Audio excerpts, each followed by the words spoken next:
All right, we're live. All right, Shalom. Shalom.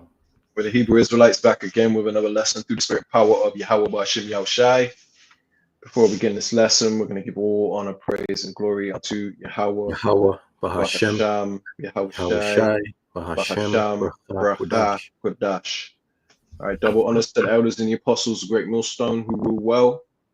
Shalom to you, Akwaf in order that may be watching. Shalom to you, Israelites scattered abroad. It may look like these other nations, but you see, the line goes back to Abraham, Isaac, and Jacob, making you a Hebrew Israelite regardless of your appearance.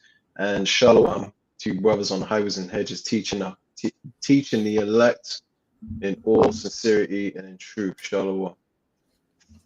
So you see the title of the lesson today. It says, "We built theirs, they will build ours." Now, this is lining up with the, the flavor of the week, right? Because you got a lot of people that are teaching bugged out doctrines and just basically, in a nutshell, being sifted as we approach the end, okay? Because the Lord is looking for that fine gold, and now it's becoming evident as to who is and who isn't, that fine gold, And Great Millstone are enduring to the end, which is what we need to do for salvation. Great Millstone, are the ones teaching 100% truth. They haven't swayed from the correct doctrine. And part of the correct doctrine is that these heathen are not going to be saved. There's no salvation for the heathen, okay? Because they're not part of the covenant. They're not part of the covenant that was given to Abraham, okay? The heathen are going to be used to build up our kingdom, which means they're going into servitude. They're going into hardcore bondage, okay? Especially the nation of Edom, they're going to get it the worst, which is so-called white man today. So, it is what it is, and we're going to prove it with scripture, regardless of your feelings and all that. This is the true gospel. This is the good news, okay? The good news is that we're getting justice for what they did to us. They had us in slavery, and they had us build America, which is the sinful kingdom, but ours is going to be a righteous and everlasting kingdom. Theirs is a temporary sinful kingdom. America is known as spiritual Sodom and Egypt. Okay, so basically it's just as bad as Sodom and Gomorrah. We all know what happened, what the fate was of Sodom and Gomorrah. The Lord destroyed it with fire, and that's what's going to happen to America, okay, which is going to put an end to their kingdom. And then immediately after, we're going to use the heathen for a righteous purpose. Esau had us in slavery during the transatlantic slave trade. He had us in slavery to build up his wicked kingdom, basically it was all based on greed. The fact that they were lazy, the fact that they were greedy, the fact that they were hateful. Ours isn't like that. Ours, we're just getting our payback, and we're also having them clean up the mess they made to make this world a beautiful paradise. Okay, so that ours is going to be for a righteous cause, because we are the children of the Lord. We're the righteous seed of the righteous and the seed of the blessed. So I want to let me share my screen real quick. I should just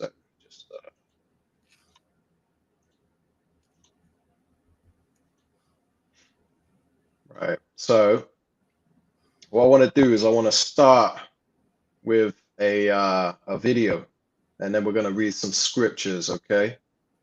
So Lord willing, everything's coming out loud and clear. Okay. And what we're going to do is we're going to start with this, and these two videos that I'm going to play. One is from Aishayar, Aishayar. Well, you'll see. I forget how to pronounce it, but you'll see the name of his channel before in the start of this video, and basically I've left the link in the description to both of these because they're YouTube links. So I've left the description to both of these videos that I'm going to play. One I'm going to play now, the other I'm going to play at the outro of this lesson, Lord willing. All right. So check this out. Lord willing, it comes out loud and clear.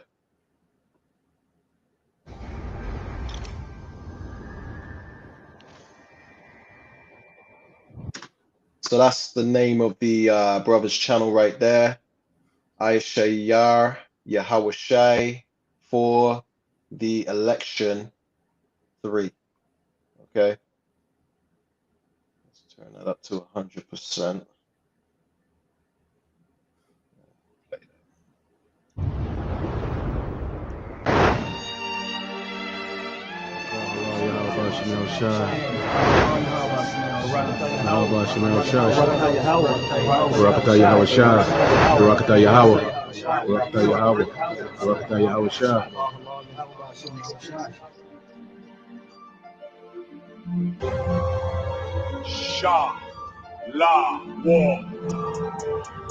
Surely the isles shall wait for me, and the ships of Tarshish first, to bring thy sons from far, their silver and their gold with them, unto the name of the Lord thy God, and to the Holy One of Israel, because he hath glorified thee. And the sons of strangers shall build up thy walls, and their kings shall minister unto thee. For in my wrath I smote thee, but in my favor have I had mercy on thee. Wherefore thy gates shall be open continually. They shall not be shut day nor night, that men may bring unto thee the forces of the Gentiles, and that their kings may be brought. For the nation and kingdom that will not serve thee shall perish, yea, those nations shall be utterly wasted. The glory of Lebanon shall come unto thee, the fir tree, the pine tree, and the box together, to beautify the place of my sanctuary. And I will make the place of my feet glorious. That's beautiful. The sons also of them that afflicted thee shall come bending unto thee, and all they that despised thee shall bow themselves down at the soles of thy feet, and they shall call thee the city of the Lord, the Zion of the Holy One of Israel. Whereas thou hast been forsaken and hated, so that no man went through thee, I will make thee an eternal excellency, a joy of many generations. Thou shalt also suck the milk of the Gentiles, and shalt suck the breast of kings. And thou shalt know that I, the Lord, am thy Saviour and thy Redeemer, the mighty one of Jacob. For brass I will bring gold, and for iron I will bring silver, and for wood brass, and for stones iron. I will also make thy officers peace, and thine exactors righteousness. Violence shall no more be heard in thy land, wasting nor destruction within thy borders. But thou shalt call thy walls salvation, and thy gates praise. The sun shall be no more thy light by day, neither for brightness shall the moon give light unto thee. But the Lord shall be unto thee an everlasting light, and thy God thy glory.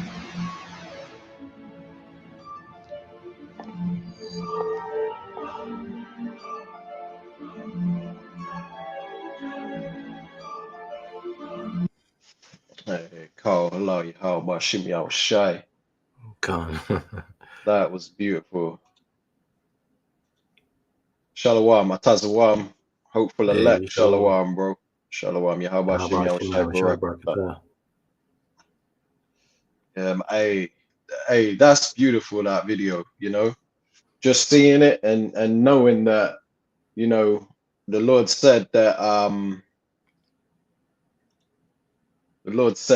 no man's eye have seen nor entered into the mind the things, you know, roughly paraphrasing, of course, but the things that the Lord have in store for them that love him, you know. And how do you love the Lord? You keep his commandments. The Lord says, the scriptures say, if ye love me, keep my commandments, and my commandments are not grievous, roughly paraphrasing, right? So we acknowledge the law, unlike these Christians. They're throughout it. They don't know what's going on, but you know, they say the law is done away with. But us men, you know, us righteous men of the Lord, hey, you know, we got a lot to look forward to if we endure to the end, because all you saw in that video is what we're going to have them build up, and it's going to be way beyond what you saw in that video.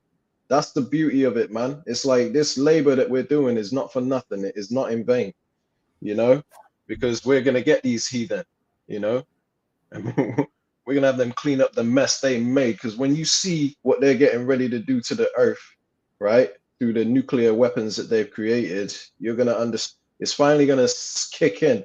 It's going to, a light bulb's going to come on. Oh, now I see why these people got to go into slavery, because they're just destroying the whole earth, man, because they live very ungodly. But the Lord is raising up the true righteous rulers of the earth as we speak, you know? So yeah, let me bring out some scriptures, right? Let's start with the book of Isaiah, chapter 60.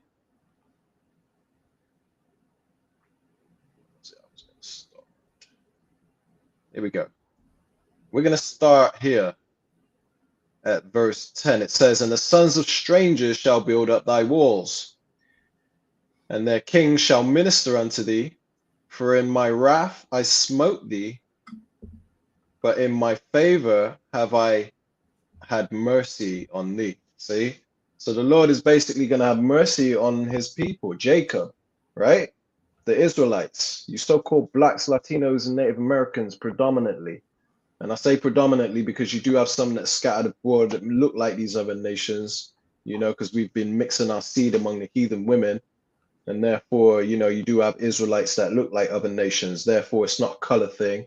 But I will say that the majority of the Israelites will look like so-called blacks, Latinos, and Native Americans. That's why we say that. So therefore, you know, I'm just expounding on that so there's no confusion. But the sons of strangers are going to build up our walls. These heathen are going to build up our walls. We ain't going to have to lift a finger, okay? It don't matter if you was a 2/3 Israelite or anything, man.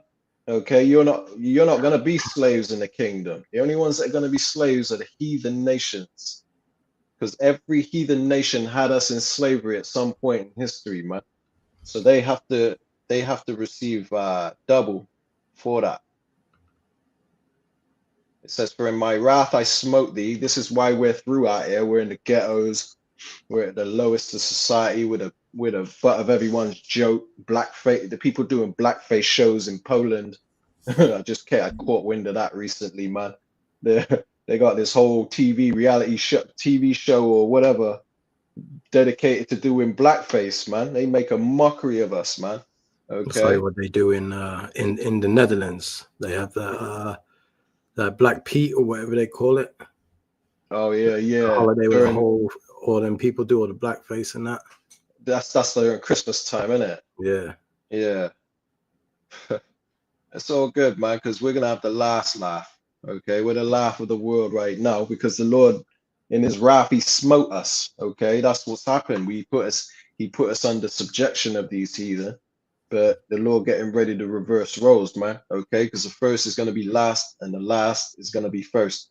But in my favor have I had mercy on thee. It says there in verse 11, Isaiah 60 and 11, "Therefore thy gates shall be open continually.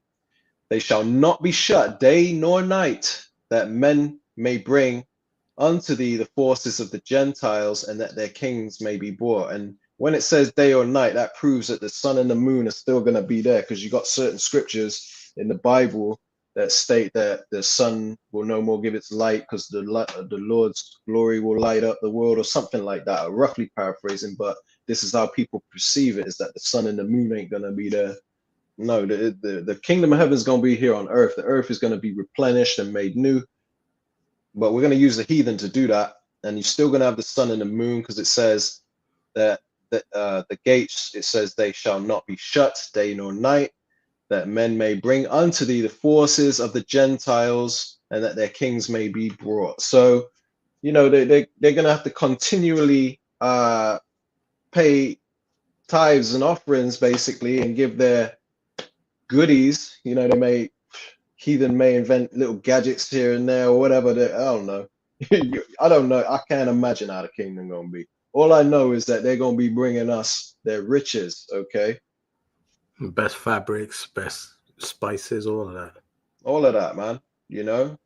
anything that their people invent. Because the thing is, they may invent things here and there because they're gonna be thriving, you know, after they're let free, obviously, because they got to serve 1,000 years of captivity. But all the heathen nation after 1,000 years, which is double, they're gonna be let free. Okay. But the Edomites, the so-called white man, he's out of it. He's going in extinction. We're gonna expound on that further as we go, but that ain't what this lesson's about. We've done many lessons on that. But they're gonna bring their goods. Okay. It says in verse 12, for the nation and kingdom that will not serve thee shall perish. Yeah, those nations shall be utterly wasted. So the only nation that is prophesied to go into extinction is the nation of Edom. Do you really think that the Edomites are gonna ever willingly bow down and submit to us? Because the Lord made that man crooked. He ain't never gonna willingly serve us. Okay, they're always gonna be trying to plot and scheme to try and overthrow us or something. Especially when they see how we live, they want everything they see. The Lord says that their eyes stand out with fatness, man, in the book of Psalms, chapter 73. So these people are not gonna sit back and just allow us to rule the world, and especially when they see what we create of the world, because Jake does everything better. We're the salt of the earth, the Bible says, man. So everything we touch turns to gold, basically, right? So imagine when we're ruling the earth in righteousness, and we're not allowing rap music and niggerdom and whoredom and all that in our communities, man. Imagine how jealous they're gonna be, how envious they're gonna be, especially Esau. Because what other nation goes around conquering and stealing people's stuff like Esau? Esau is the bully. You really think the bully is gonna humble down? He's Esau. that nation. Oh, go on. Sorry, I didn't mean to interrupt. Yeah, Esau the bully, he's that nation that ain't never gonna serve us willingly, man. So he's gonna be utterly out of here. And it's prophesied in the book of Obadiah that he's out of here, man. Okay. Yeah, what I was gonna say is, like, I mean, look at what he's doing in Venezuela. He's literally trying to rob their oil. Exactly. That's why he's trying to start that war between Venezuela. And he's doing it, Salakia. He's doing it also in other places, like in Africa. He's doing it. He's trying to do it in Nigeria. He's Congo. Because he's in a state of desperation, because he knows that he's losing his rulership. He's not finding it so easy these days to get the bread that he needs. Isn't he trying to take over Is it Greenland or Iceland? Yeah, I think it's Greenland. I can't remember. It's one of them. Yeah. Yeah, because he wants that territory and all the minerals. Yeah, I think he wanted Canada too, or he wanted them to join forces with him or something like that. I can't quite remember, but he's stretching himself thin because he's in a state of desperation, man. He's coming down having great wrath because he knows that he has a short time, Revelations 12:12. So he's making hella moves, man. But he's going to stretch himself thin like the ancient Roman Empire, and he's going to destroy himself, man. He's out of here. Because this is the Lord has set the bounds that you can't pass, right? Here we go. Let's read a bit more. It says in verse 12, it's 13, Slaki, it says, Isaiah 60 and 13, the glory of Lebanon shall come unto thee, the fir tree, the pine tree, and the box together to beautify the place of my sanctuary, and I will make the place of my feet glorious. So the Lord Yahweh Hashem Yahushua, he's going to make the place of his feet glorious. What's the place of his feet? It's the earth, because the earth is his footstool, right? Heaven is his throne. The earth is his footstool. So the place of his feet is here on earth. He's going to make it glorious. It's meaning that we're going to be the kingdom of heaven, contrary to Christians' doctrine, where they think that heaven is some place in the sky, fluffy clouds and all that, naked angels, wings coming out their back, flying around. They got some weird imagination about what the kingdom of heaven is, but it's actually here on earth. This is where we reside. This is where we're going to be, man. Okay. It's just all about new rulership. This is what you got to understand. It says in verse 14, the sons also of them that afflicted thee shall come bending unto thee, and all they that despised thee. Now, who could this be talking about? Who are the ones that are afflicted in this world? Who are the ones that are despised? All they that despise thee shall bow themselves down at the soles of thy feet, and they shall call thee the city of Yahweh, the Zion of the Holy One of Israel. So, they're going to know during that time, because right now, people are and ahhing and trying to do all this research, trying to debunk the fact that we are truly the Lord's people, even though it's proven these gutter rats are just genocidal maniacs and people are all coming against them, the small hats, right? They're all agreeing that they ain't the chosen, but yet they still can't accept that them niggers, dirty you know what I mean? That's how they call us, but they don't want us, anybody but us. They don't want us being the chosen, but they're gonna know. It says that, because it says here, the sons also of them that afflicted thee shall come bending unto thee. You're gonna bow down, you're gonna kiss the ring, okay? All you heathen, man. It says, and all they that despised thee shall bow themselves down at the soles of thy feet. Okay, it says, and they shall call thee the city of Yahweh, the Zion of the Holy One of Israel. So it's going to be well known who we truly are, that we're not just niggers, spicks, wetbacks, Native Americans. We're more than that. Okay, we're the Lord's chosen, we're the true chosen. Okay, it says, whereas thou hast been forsaken and hated, so that no man went through thee, I will make thee an eternal excellency, a joy of many generations. Thou shalt also suck the milk of the Gentiles, and thou shalt suck the breasts of kings, and thou shalt know that I, Yahweh, am thy Savior and thy Redeemer, possessive thy, ours. Okay, read Joel 2:27. He's our Lord and none else, man. It says the mighty one of Jacob. Does he say the mighty one of the heathen? Whosoever, like they say in John 3:16, whosoever.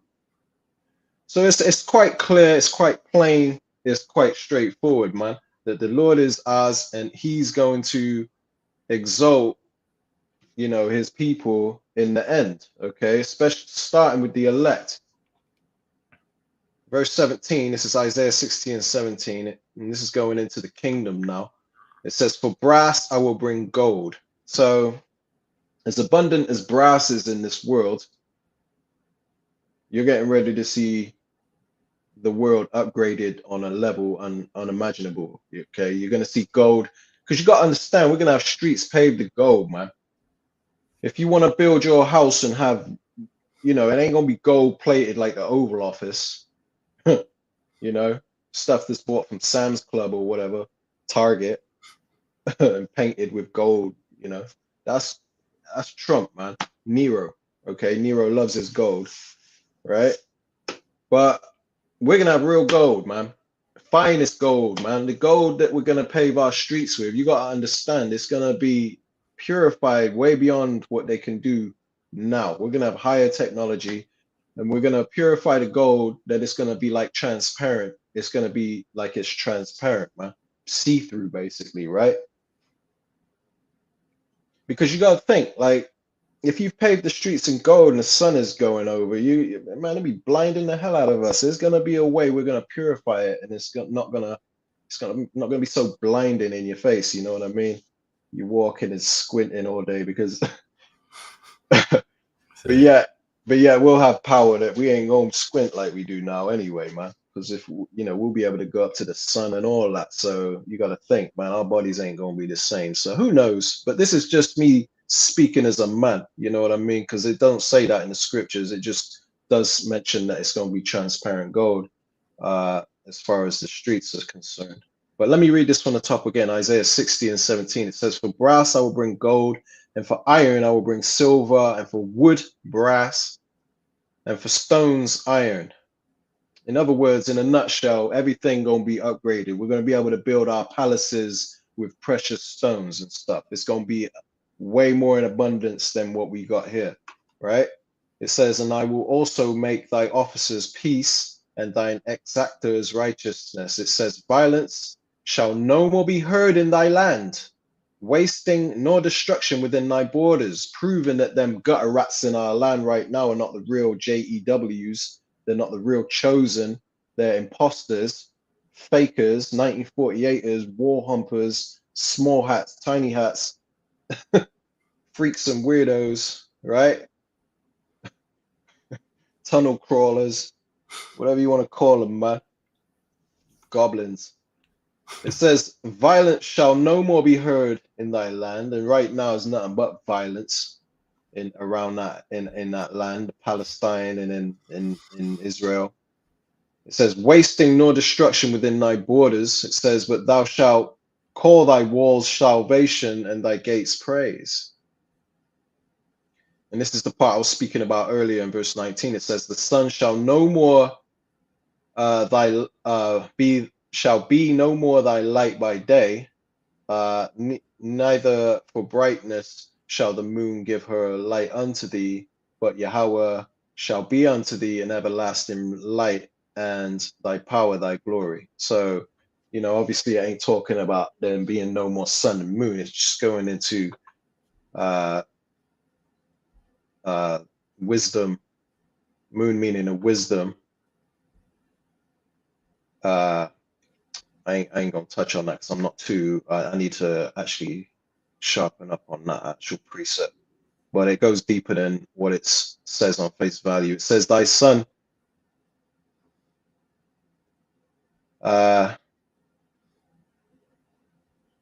It says, "Thy verse 20." It says, "Thy sun shall no more go down, neither shall thy moon withdraw itself, for Yahweh shall be thine everlasting light, and the days of thy mourning shall be ended." It says, "Thy people also shall be all righteous," because the laws are going to, you know, under the new covenant, the law that the Lord makes with us, he's going to write his laws in our inward parts. So you're not going to see niggers, you're not going to see ratchet, baby mama, ghetto, hood rats anymore. None of that, man. We ain't going to have them bywords, man, because we're going to be all righteous, okay?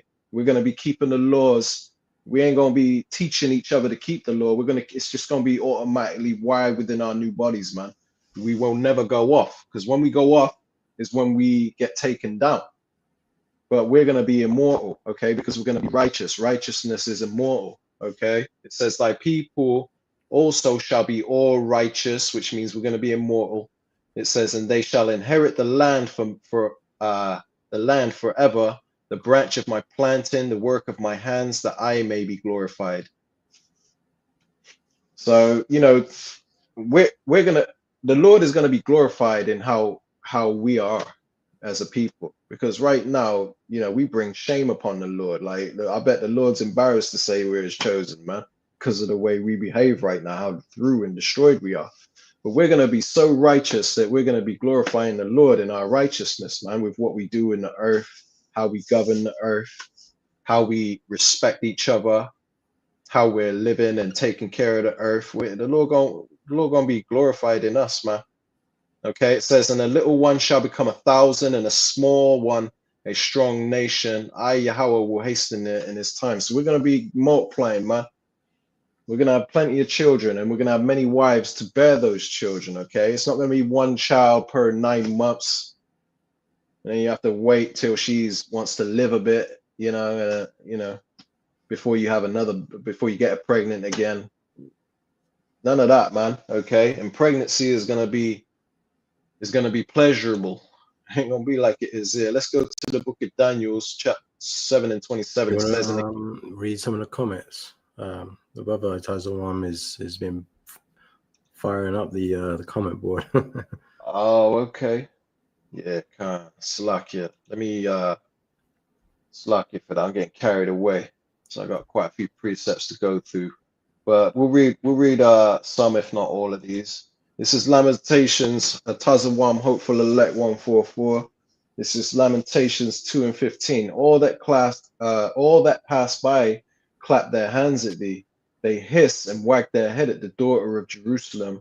right? Which is the Israelites. This is what the other nations, how the other nations are toward us as we speak now, man, as we are now, right? They hiss. It says, all that pass by clap their hands at thee. They hiss and wag their head, you know. They look at us in disgust, man. And I get it. I understand why, you know, because when you look at how destroyed our people are, we're an embarrassment, man. But the good news is that it's not our true nature. It's just that we're under curses and we're destroyed, and those curses are not going to be upon us forever.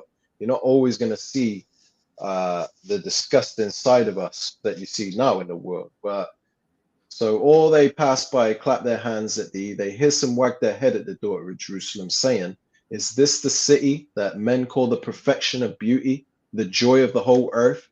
Because this is what we were supposed to be. This is what we were once known as, is the city that the men call the perfection of beauty. Okay, we were the beauty standard in the world, man. Okay, and we were the joy of the whole earth. Yeah, I have to take into consideration as well that they had a hand in destroying us and making us that way. Yeah, You know? exactly. So now you have Israelite groups out there that are talking about they can get salvation too.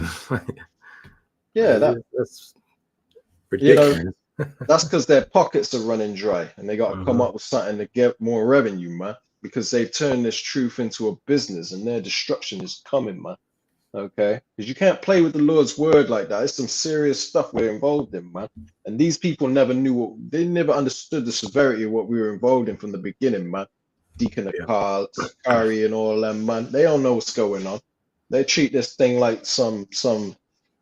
they've niggified the truth, man, with rap videos, fitted caps, the guns, the Glocks with the titties on it.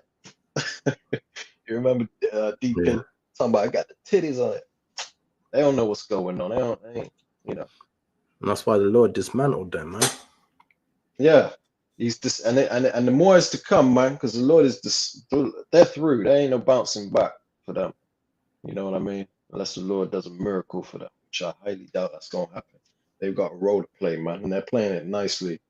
Okay, because they're only set up to sift out the undesirables. You know. So this is Hopeful Elect 144. It says Luke 19 and 27, but those mine enemies which would not that I should reign over them, bring them hither and slay them before me. So that's what the Lord is saying. You know, anyone that don't want the Lord Yahushua to rule over them, you still want to hold on to Krishna, Buddha, Allah, white Jesus, you know. You don't want the true God of Israel, because even the fact that he's a so-called black man is troublesome to them. They say, oh, he was Middle Eastern, he was olive tone, anything but so-called black man, right? But if you don't want the truth, you know, you ain't worshiping the Lord in spirit and in truth, as the scriptures state. If you don't want that Lord to rule over you, hey, bring them hither and slay them before me, man. You're out of here. Okay, you're gonna be basically you're gonna be tormented before the Lord and his angels, man, during judgment day, during that day of doom. That's the spirit. I literally did a lesson on this, about to post. Khan, I'll have to check that out, bro. I'll keep that in mind. Probably make a note of it, because otherwise I might forget. My memory's terrible. I'm sure I'll get around to it. I'll check that out a little while. Right, Habakkuk 2 and 4, right? It says, behold, his soul which is lifted up is not upright in him, but the just shall live by his faith.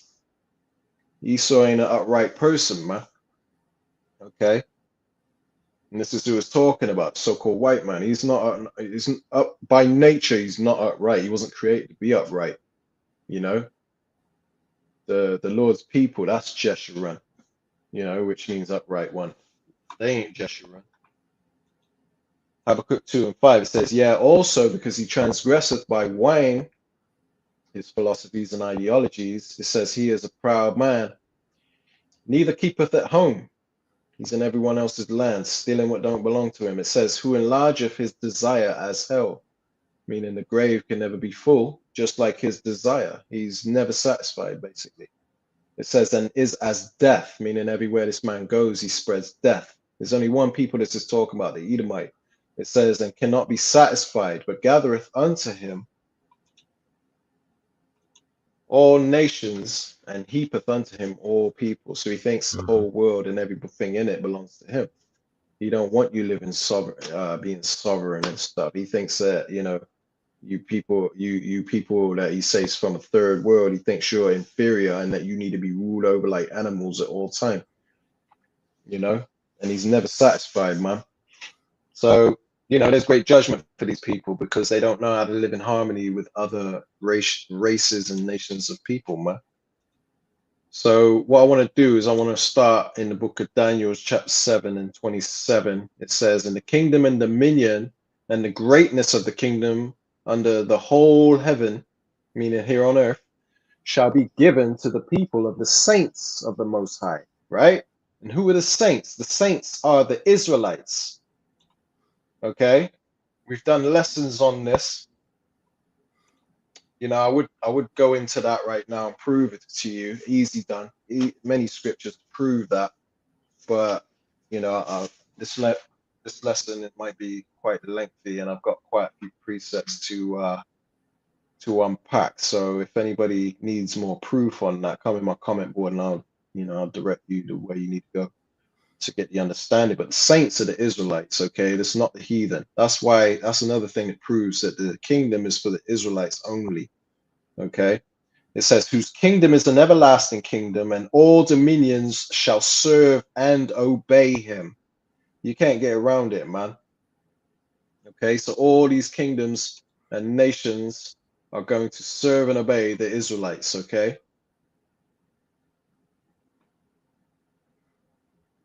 This is the book of Isaiah, chapter 14, starting at 1. It says, for Yahweh will have mercy on Jacob, you Israelites.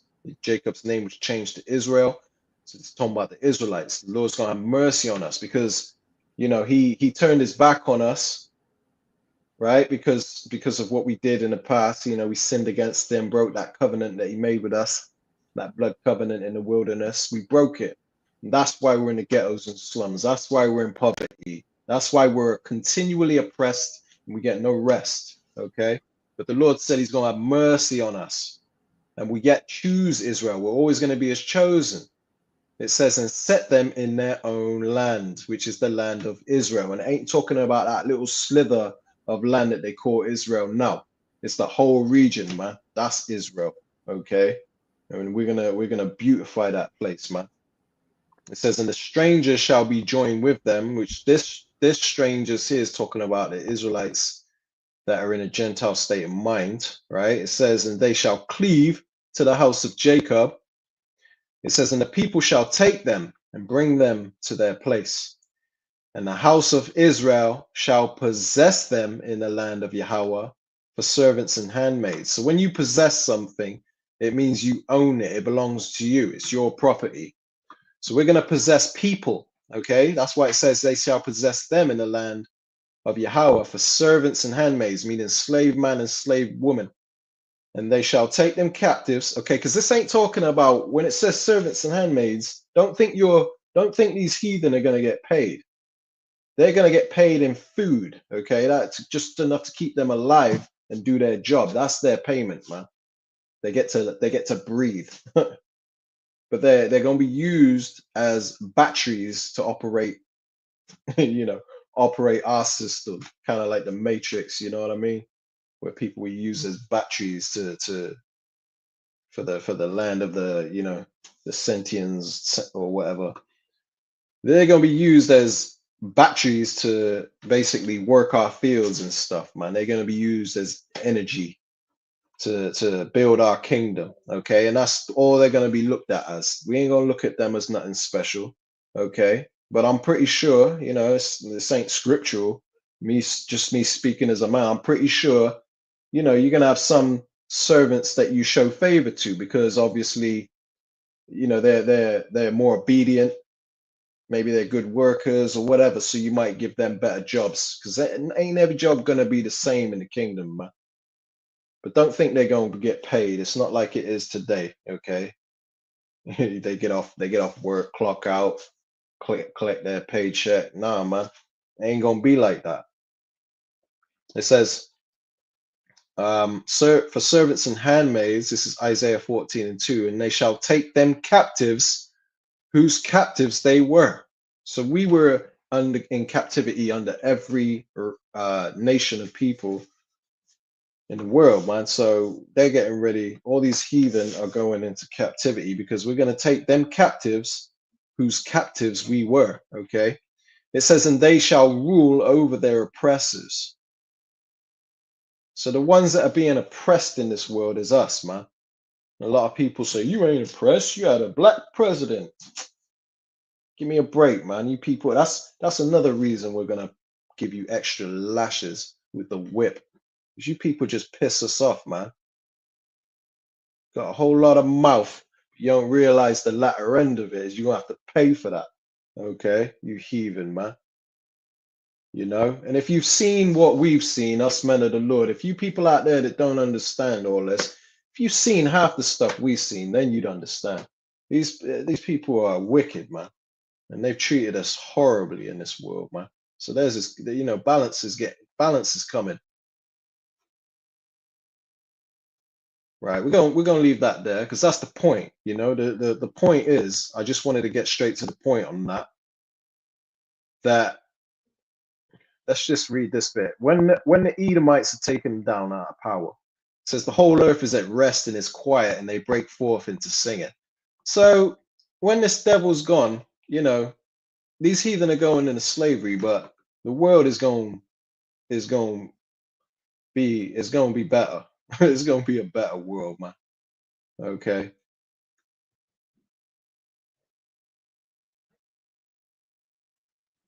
But at the end of the day, all these heathen are going into captivity, man. Let's move on. This is Jeremiah 49:20. It says, therefore, hear the counsel of Yahweh that he have taken against Edom, and his purposes that he have purposed against the inhabitants of Teman. It says, surely the least of the flock shall draw them out. Surely he shall make their habitations desolate with them. The least of the flock is the small hats. This is talking about how they're going to lead the world into World War III. Okay. They're going to draw them out into that World War III, the third woe. And it says, this is the point right here. It's the reason I wanted to bring this out. It says, surely he shall make their habitations desolate with them. So the land of Israel is getting ready to be clean, dissolved, wiped off the map. It's going to be nuked. Okay. And it has to be purged with fire. Okay. Because it's been defiled. These Edomites are in that land defiling it right now, and the heathen, and it has to be purged with fire in order for it to be built back up from the ground up and be suitable for us to dwell in. Okay, and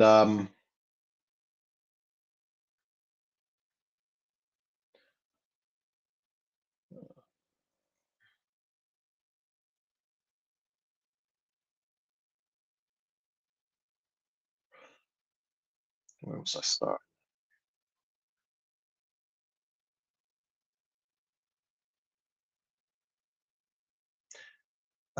This is,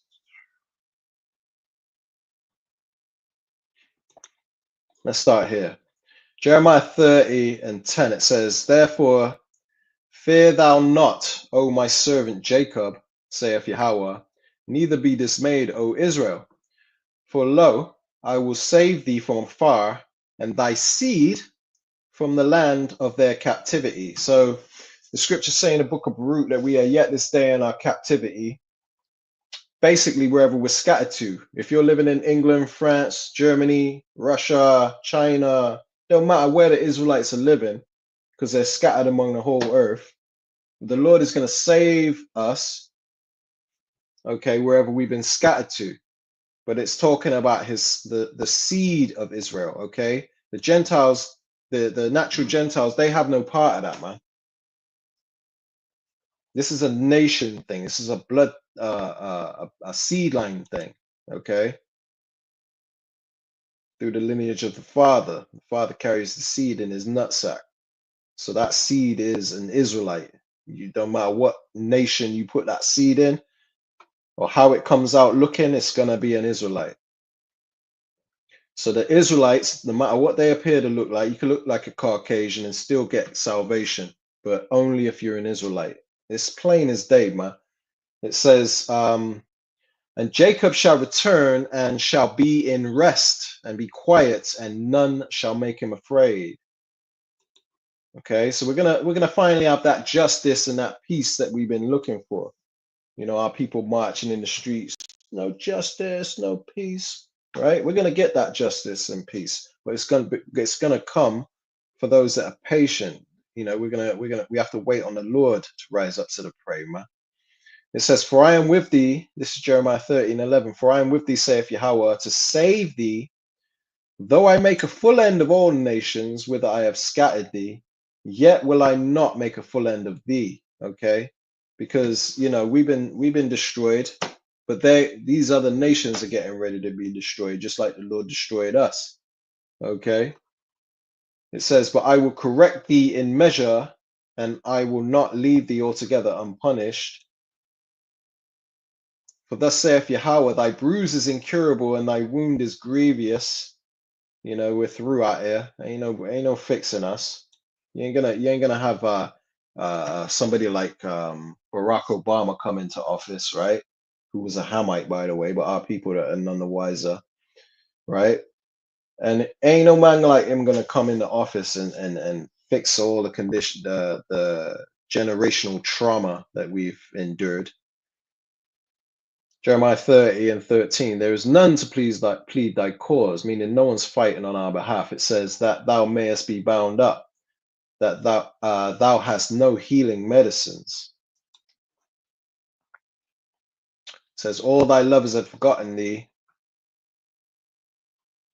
They seek thee not, for I have wounded thee with the wound of an enemy, and with the chastisement of a cruel one, for the multitude of thy iniquity, because thy sins were increased." So that we went into slavery and all that because of what we did in the past. Let's just skip forward to the point, right?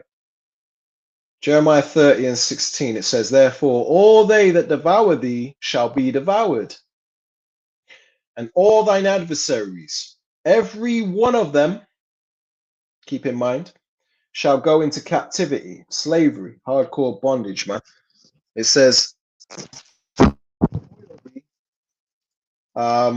"Shall be a spoil, and they that spoil thee shall be a spoil, and all that prey upon thee will I give for a prey." So there's no getting around it, okay? The Bible says what it says, and it's set in stone. The words of the Bible and all the apps on the internet that have the Bible app and all, it's not gonna all of a sudden change one day. And then some message in the sky says, "Oh, I changed it, by the way. I rewrote everything. You know, I made a mistake, or now the heathen can be saved." Ain't none of that, man. It's all written, it's all set in stone, and it's gonna happen.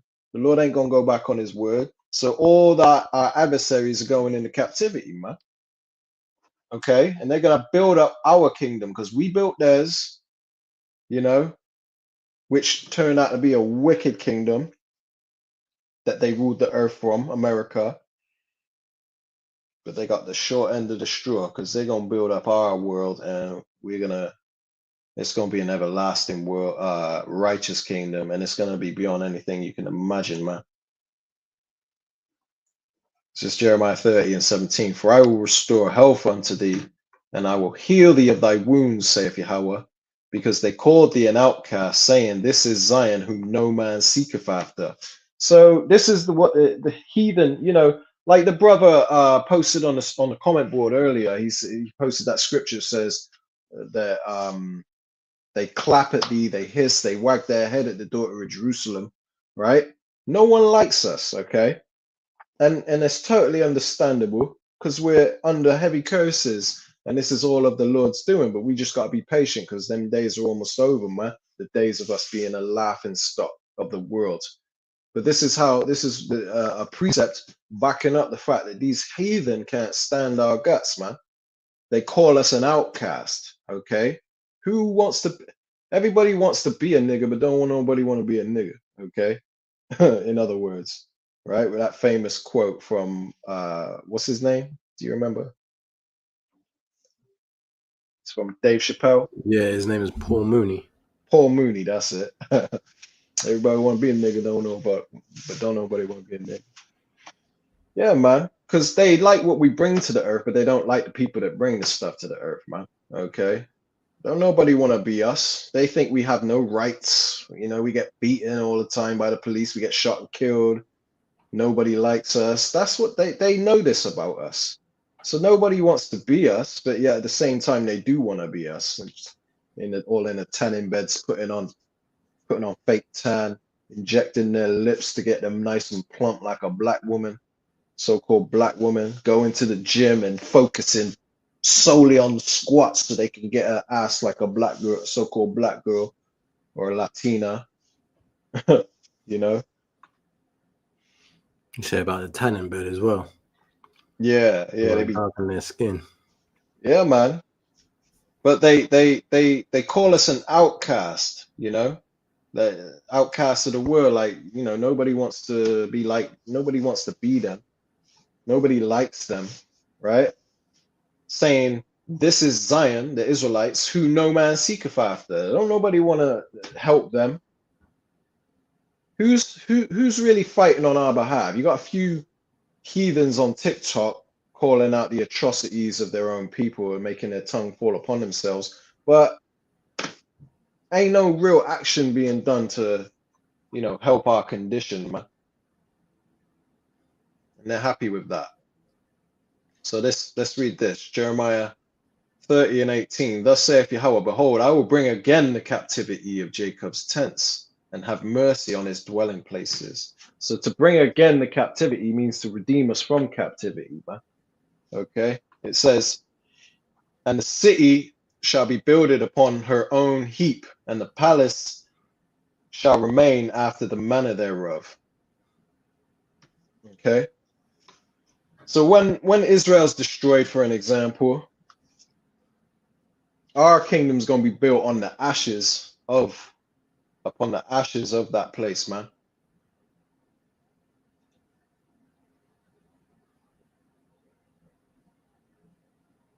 Here we go. Let's read this. This is Jeremiah 30 and 19. And out of them shall proceed thanksgiving and the voice of them that make merry, and I'll multiply them. See, we're gonna be getting it in the kingdom, man. Many wives and many babies. Okay, and babies only come one way.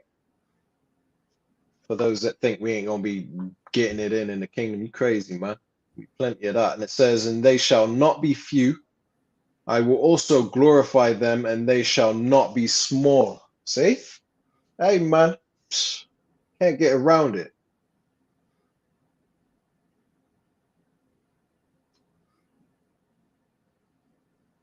I think that's it on that. Let's move on. A few more scriptures. I got another clip or two I want to bring out. In fact, let's give it a halftime. Let's go ahead and play a clip because you got this image here.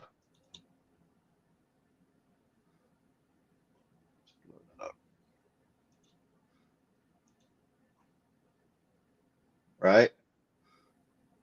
And this is a famous image from 400 years ago. And let me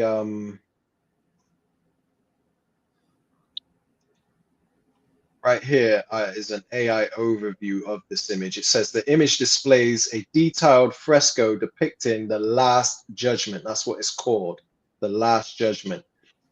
The Last Judgment scene, which is famously painted on the exterior wall of the Vărone Masonry in Romania. It says this monastery, that's it. Vărone Monastery in Romania. It says this monastery is a UNESCO World Heritage Site and a prime example of the painted churches of Moldavia. It says the monastery was built in 1488 by Stephen the Great. It says the frescoes are renowned for a unique, intense shade of blue known as Voronet blue. Okay, and we're going to get into what that's talking about in a minute, because there's another image that this is particularly talking about within that image that I just showed you.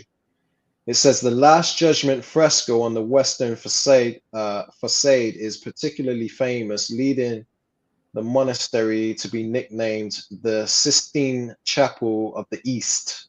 The painting includes political and local cultural elements such as depictions of Jays and Turks among the sinners, reflecting the historical context of time. Now, I want to go back to that image. We'll zoom in a little bit, because the blue that it's talking about is this blue right here, and that's what, you know, what the title of the painting is based on.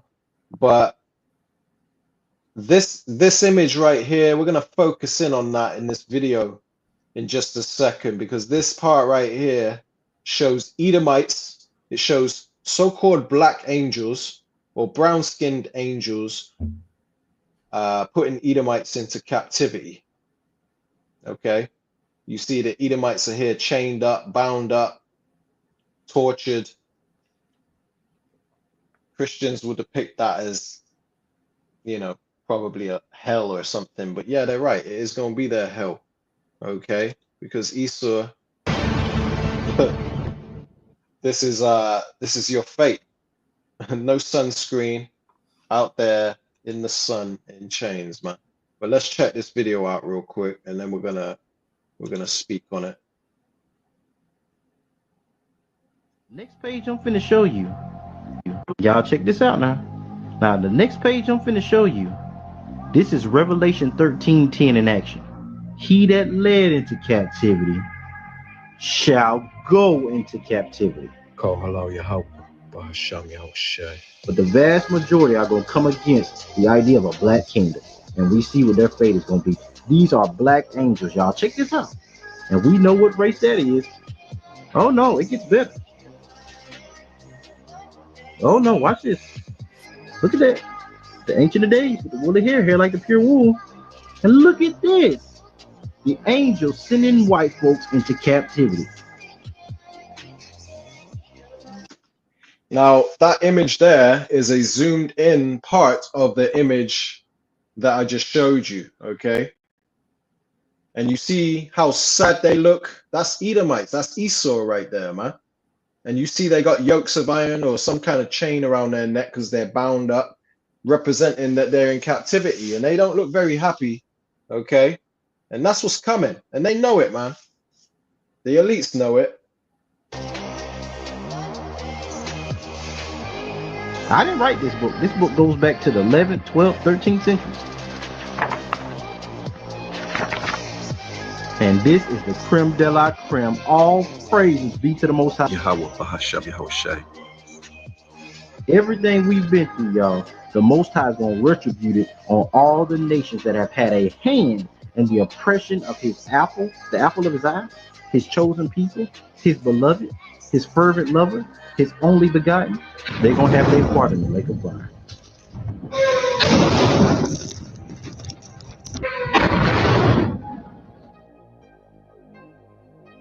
That is the lake of fire, by the way, okay? The lake of fire is not some lake in hell where people are chained up together, bleeding and burning over and over again forever. That's not the lake of fire, man. That makes no sense, because death and hell were cast into the lake of fire, the Bible says. So how do you cast the lake of fire into hell if the lake of fire is apparently in hell? Don't make no sense, man. Okay? The lake of fire is when you're looking out of the chariots that the elect get delivered from, which is the so-called UFOs. When you're looking down at America being destroyed by nuclear fire from coast to coast, it's going to appear as a lake of fire. That's all it's talking about. America is the lake of fire. Okay? The Lord also says that, you know, our people have become dross of silver, And because we've become brass and tin and all this, he said he's going to leave, you know, 2/3 of our people in America and melt them, because America will be turned into the lake of fire. That's why it says that, you know, roughly paraphrasing, obviously. Anyway.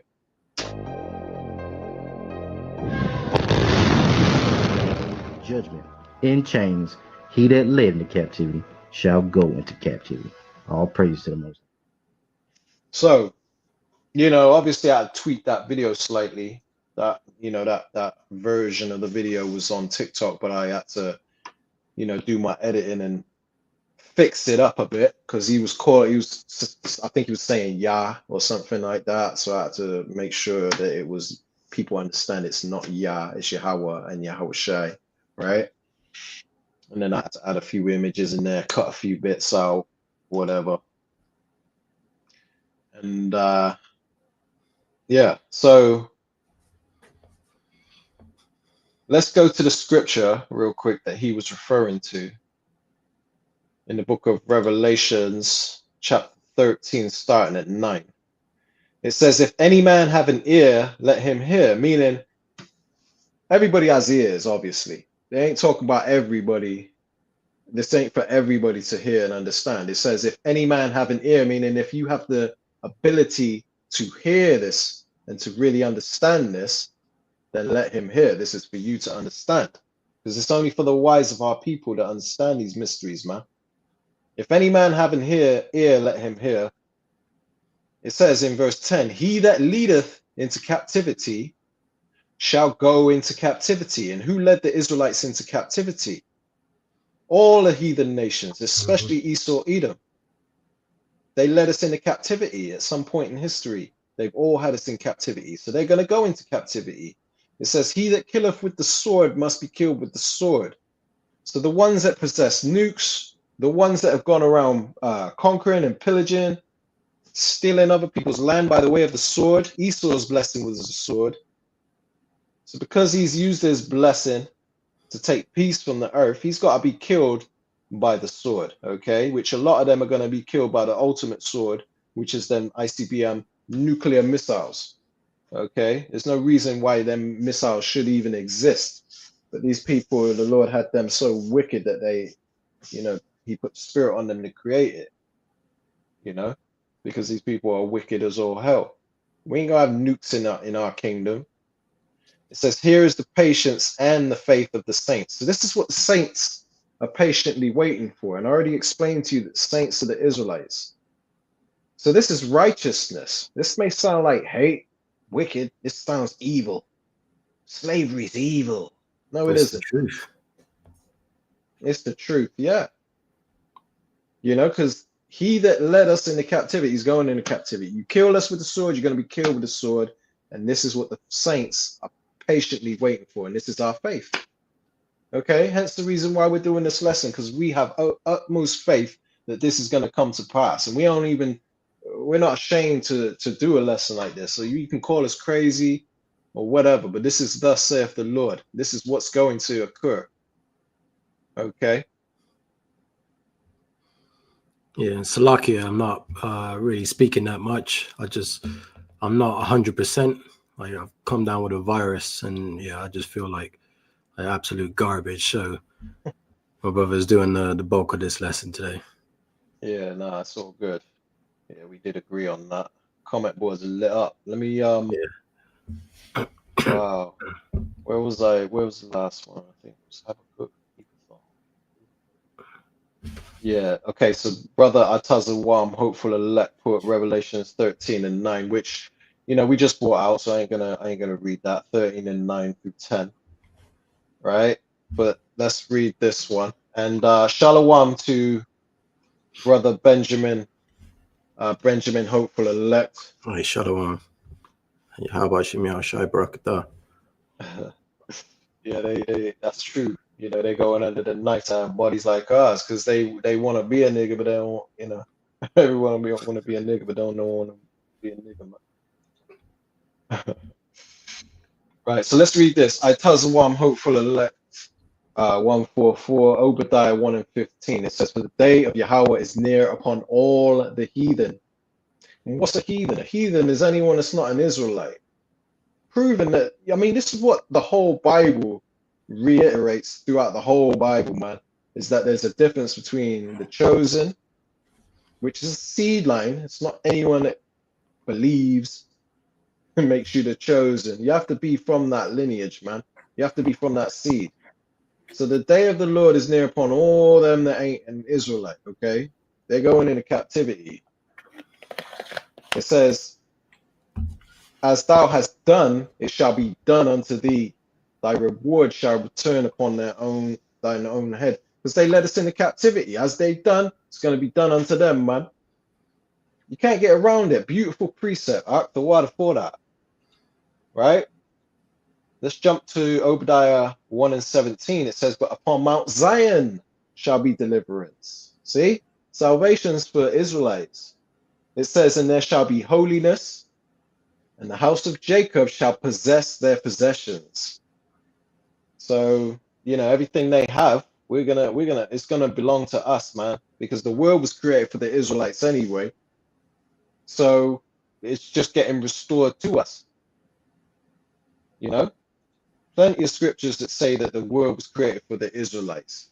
One that comes off the top of the head is 2nd Ezra chapter 6 and verse 54 on down, man. Okay, and there's a bunch of precepts that back that up. I believe there's another one in 2nd Ezra's chapter 7 and 10, I believe. I know it's in 7, but it could be verse 10, if I'm not mistaken. It says, Obadiah, Atazawam, hopeful, let 144, Obadiah 1 and 21. It says, and saviors shall come up on Mount Zion to judge the mount of Esau, and the kingdom shall be Yahweh's. See? Can't get around it, man. Esau's throughout here. This is Atazawam, hopeful, let 144, Isaiah 40 and 29. He giveth power to the faint, and to them that have no might he increaseth strength. Verse 30 says, even the youth shall faint and be weary, and the young men shall utterly fall.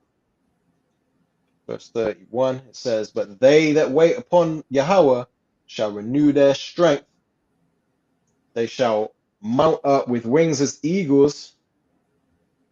They shall run and not be weary. They shall walk and not faint. So we're literally gonna fly, man. We're gonna run, not get tired. Anything you tell your mind to do, it's just gonna do it, man. We're limited with these earthly bodies, this flesh. So if you can receive it, it just it really gives you a vivid understanding of how much more we're gonna enjoy the earth. It ain't gonna be like the earth is gonna be this paradise, but we're gonna be just like we are now in these bodies. No, we're gonna need spiritual bodies to really be able to handle the joy that comes with the kingdom of heaven, man. Because there's gonna be pleasure beyond belief, okay? And Esau ain't got no part of that, because we in these fleshly bodies can't go in these chariots and fly at the speed of light or whatever they go, right? Our bodies can't handle that. But in the kingdom of heaven, man, we're gonna run. We're not gonna be weary.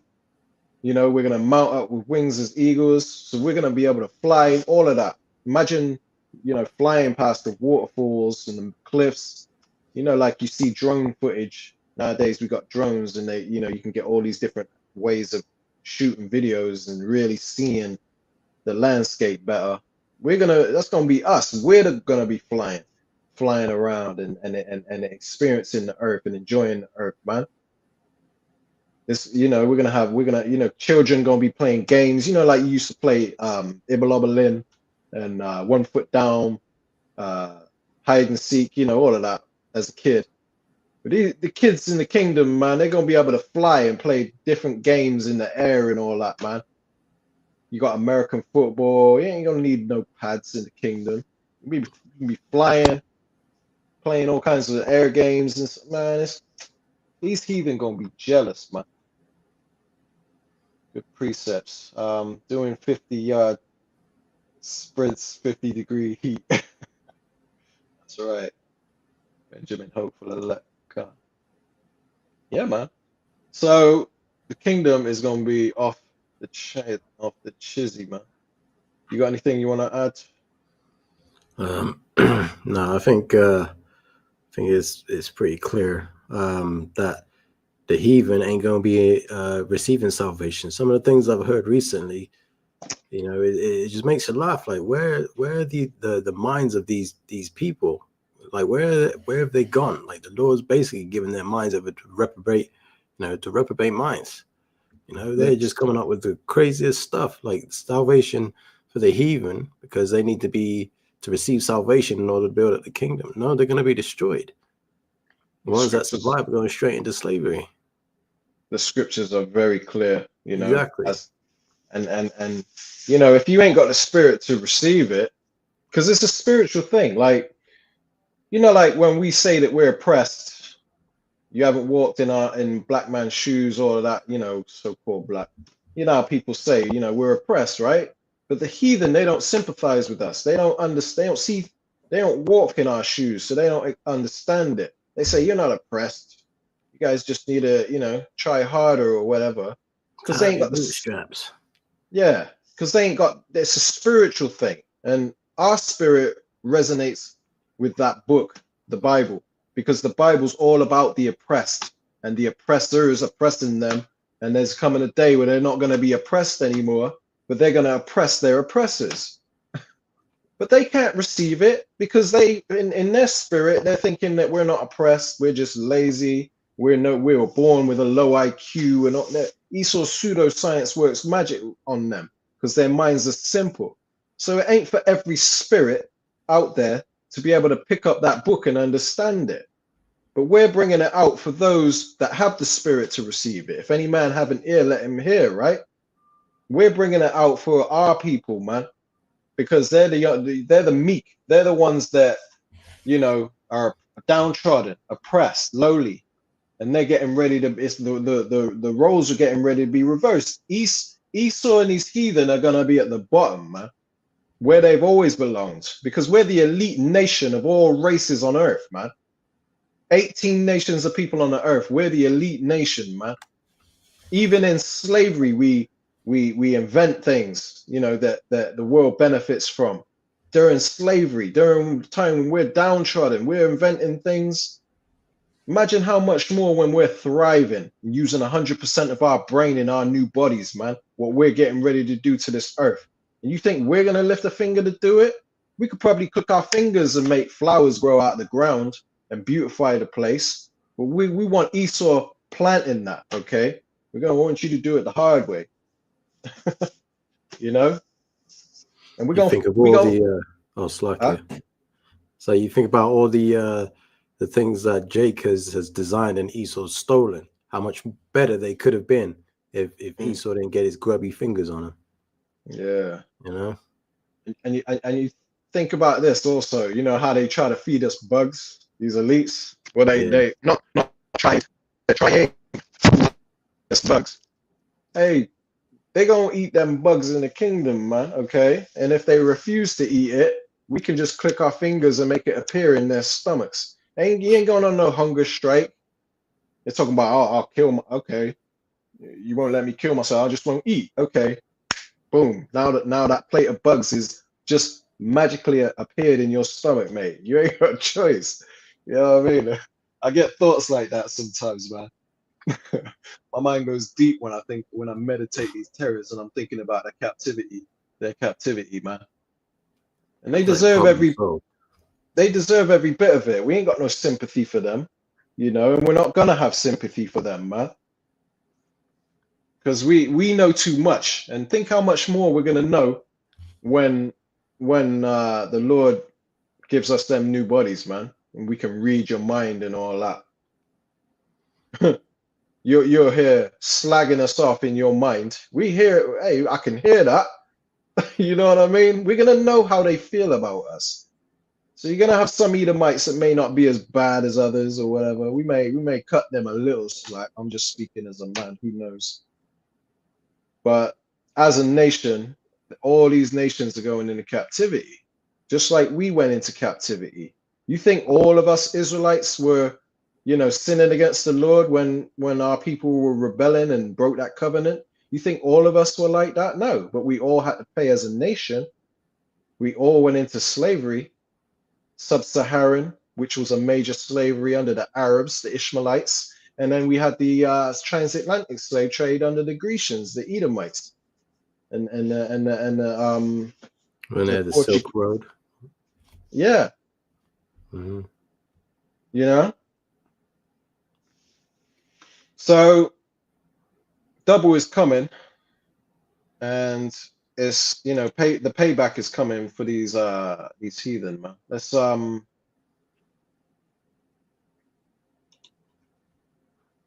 read a bit more.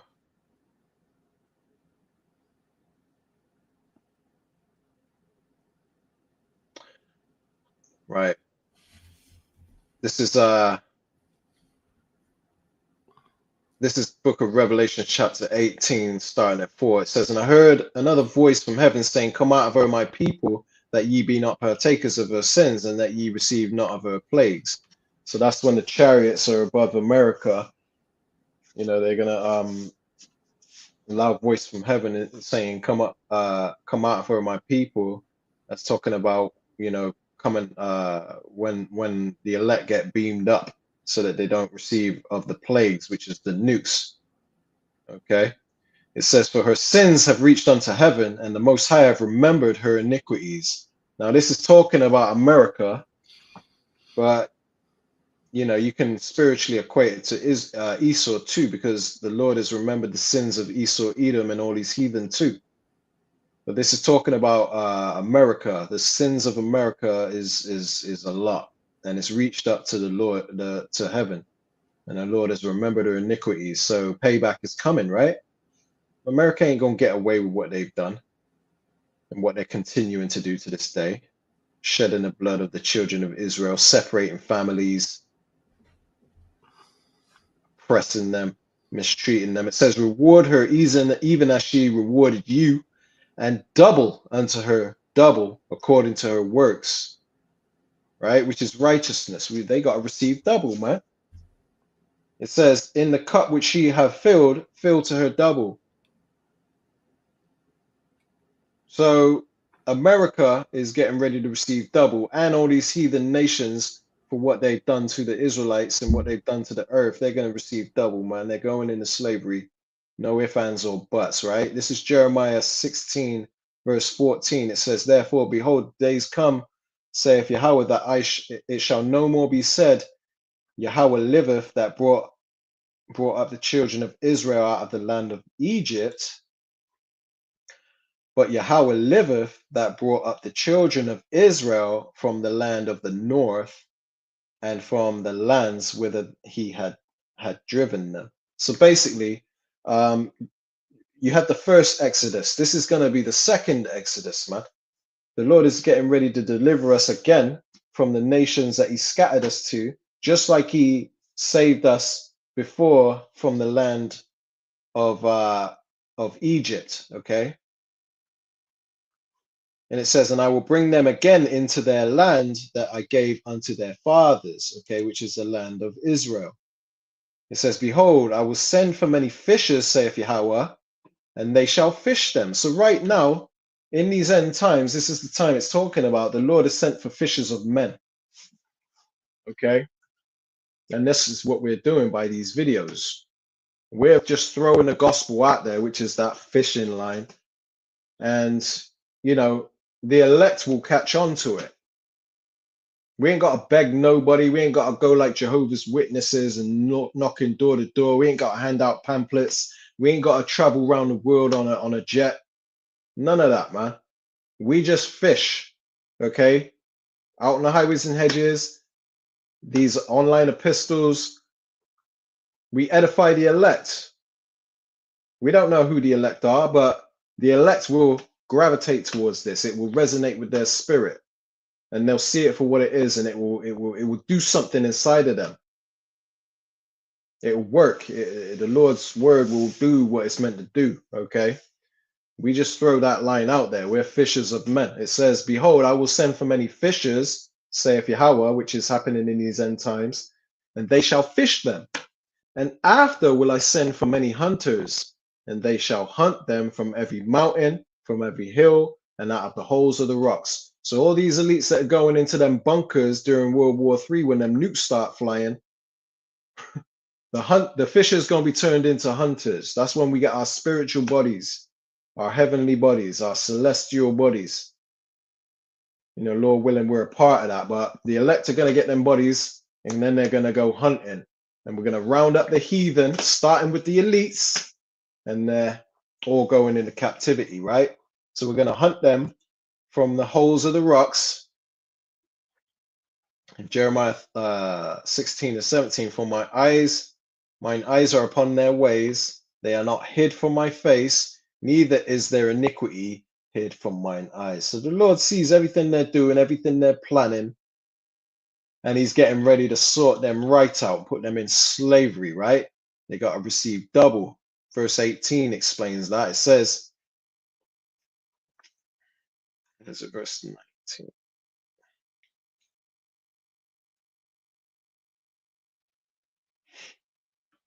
Right? It says, let's read on. It says, and first I will recompense their iniquity and their sin double. That's it. That's what I was looking for. See? So they have to receive double, man. We served in the transatlantic slave trade, we served 400 years, really longer, right?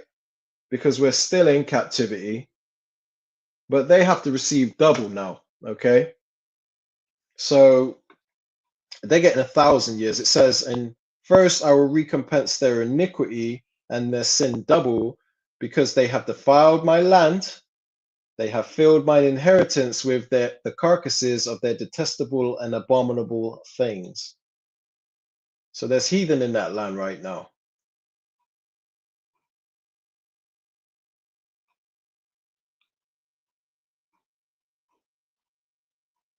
All right, that's it on that. Let's move on, because I know I'll wrap this up. We got a few more precepts to bring out, and then one more video to close out. Right, so this Isaiah 24 starting at 21, it says, and it shall come to pass in that day that Yahweh shall punish the host of the high ones that are on high, and the kings of the earth upon the earth. See, just like we read in Jeremiah 16 and 16, that we're going to hunt them out of the caves of the earth, the mountains and the holes in the rocks, man. You know, roughly paraphrasing, we're going to hunt them out of the holes of the rocks. When the Lord turns them fishers into hunters, it's hunting season. And this lines up with Isaiah 24 and 21. And it shall come to pass in that day that Yahweh shall punish the hosts of the high ones that are on high, meaning these elites. It says, and the kings of the earth upon the earth. Okay, all these people in them Bilderberg meetings and making all these plans to enslave you with their microchip. Okay, they're getting ready to be punished. The Lord gonna stop them dead in their tracks. It says, and they shall be gathered together as prisoners are gathered in the pit, and shall be shut up in the prison, right? So they're going into slavery, starting with the elites after we hunt them out of them bunkers, okay? It's all here in the scriptures, man. You can't get around it, but it's only for the wise to consider, man. Those that have the ability to learn this, the ears to hear, man. It says, and shall be shut up in prison.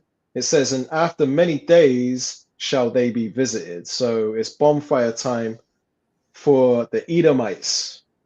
Okay, they're gonna be visited with fire. Okay, we're gonna wipe them off the earth, man. Extinction time, baby. And that's what the kingdom of heaven's gonna be. It's gonna be a world without Edomites in it, because these people. Oh, Slakia. These people don't know how to live in harmony with other races of people. You got something, have you? Yeah. This is the book of Deuteronomy, chapter 30, verse 6.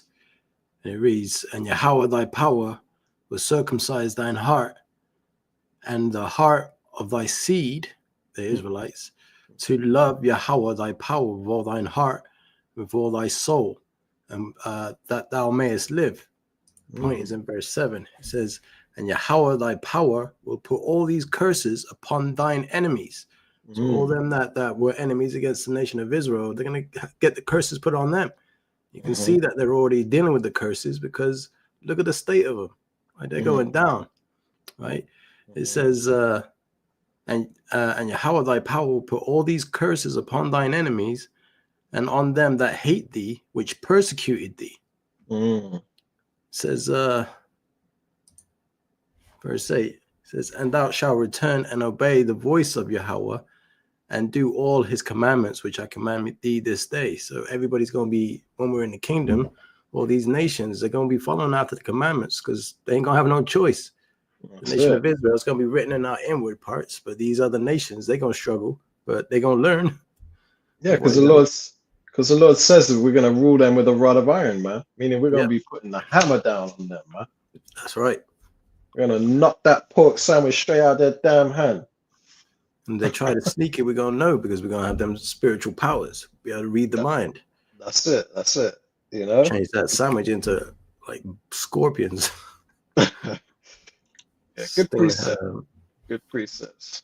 Let me bring mine back. I'm gonna run through these real quick, finish this up. So we've read Revelations. Let's read the book of Numbers, chapter 24, starting at 18. It says, and Edom shall be a possession. Seir also shall be a possession for his enemies. And who's the enemies of Seir? It's the Israelites. Seir, Edom, same people, man. The Edomites are going to be a possession from the Israelites. It says, and Israel shall do valiantly. See? We're going to put the hammer down on them, man.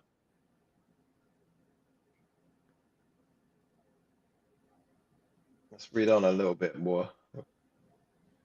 Verse 19, out of Jacob shall come he that shall have dominion and shall destroy him that remaineth of the city.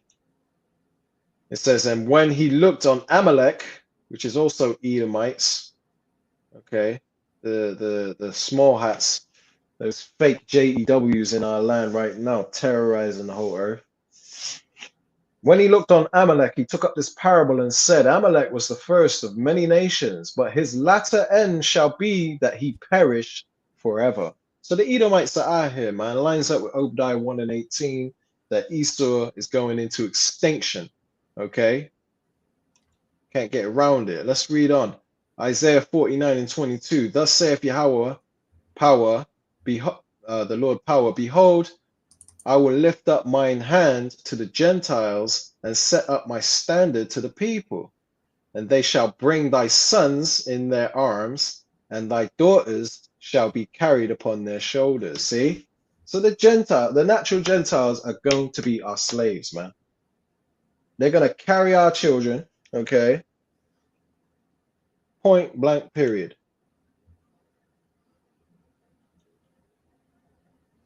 It says, and kings shall be thy nursing fathers, and their queens thy nursing mothers. They shall bow down to thee with their face toward the earth, and lick up the dust of thy feet. And thou shalt know that I am Yahweh, for they shall not be ashamed that wait for me. See, and this is how we wait for the Lord, is we separate from the world and do what is commanded. We do his will, man. Teaching this word, keeping our head in the scriptures, edifying our people.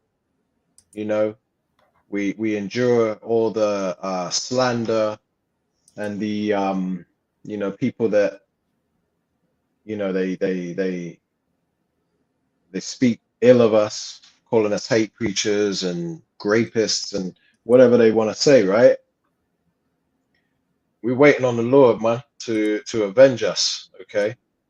We're waiting by doing what is commanded, but you know, the kings are gonna be thy nursing fathers, queens thy nursing mothers. They're going into slavery. They're gonna be we're gonna have many children, but it ain't gonna be like our house was like a damn daycare and we're running around frantic trying to cook, do this, do that. No, man. No. We got slaves to do that. Okay. It says they shall bow down to thee with their face toward the earth, lick up the dust of thy feet, man. Okay. And thou shalt know that I am Yahweh. Okay, because you got people that are telling them, that are using these scriptures to get the heathen to kiss their boots and all that. That's just off, man. Okay, it was never right. It never felt right to me, you know. I mean, do that one day in the kingdom, yeah, if you want to, whatever. You can do whatever you want with your slaves. But now ain't the time, man. That's pride, okay? The Lord didn't send us here to be doing that. You're just bringing shame upon the ministry, man. It says, and thou shalt know that I am Yahweh, for they shall not be ashamed that wait for me. I think that was it. Yeah. Let's read on. We only got a few more and then we'll close it. Ooh, what have I done? I don't know what happened there.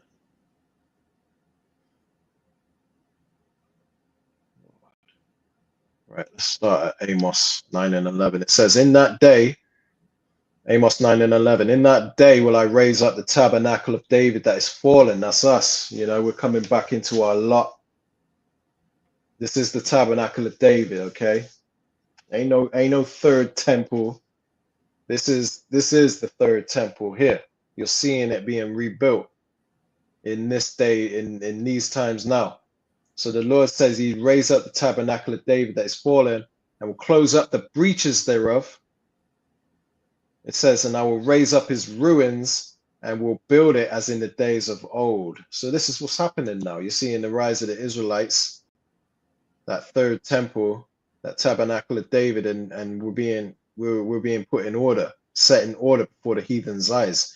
It says that they may possess the remnant of Edom. And it says remnant because a lot of them are going to be taken out by them nukes. Okay? But we're going to round up the elites first from them bunkers that they're going to scurry to like rats in their holes.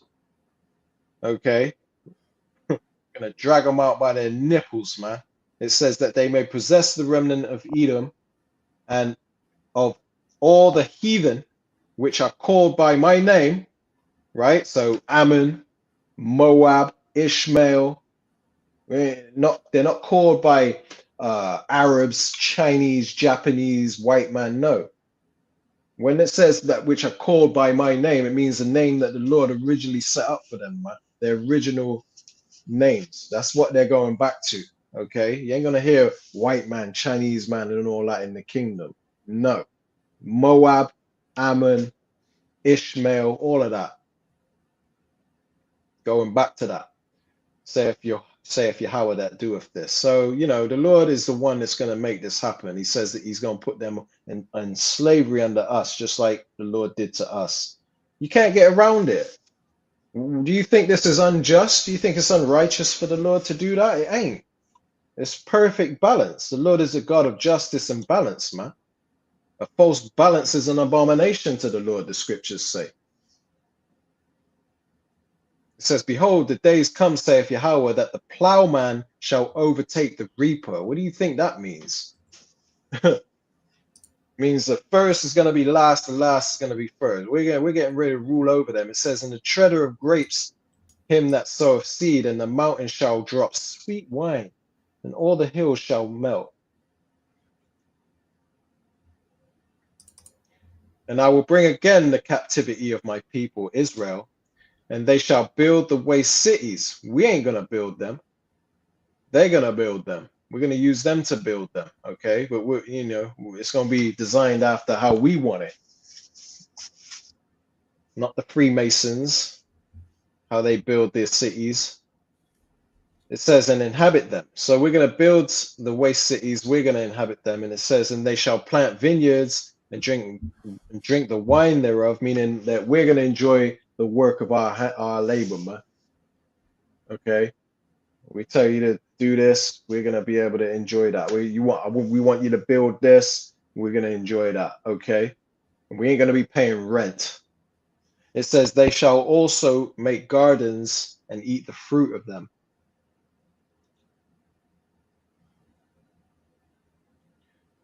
It says, and I will plant them upon their land, which is Israel, and they shall no more be pulled up out of their land, which I have given them, saith Yahweh thy power.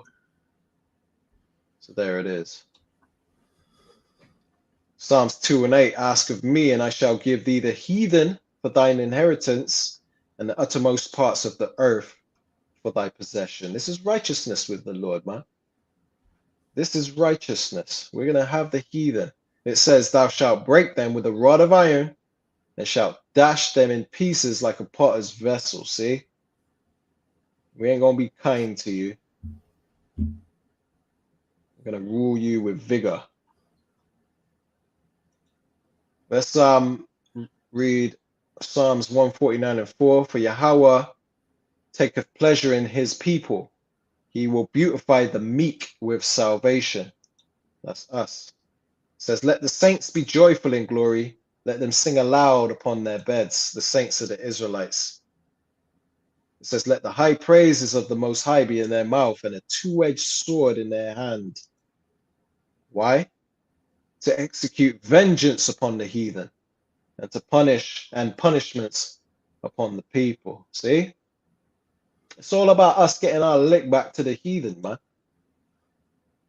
To bind their kings with chains and their nobles with fetters of iron. So that's their nobles and their kings are going in chains, man.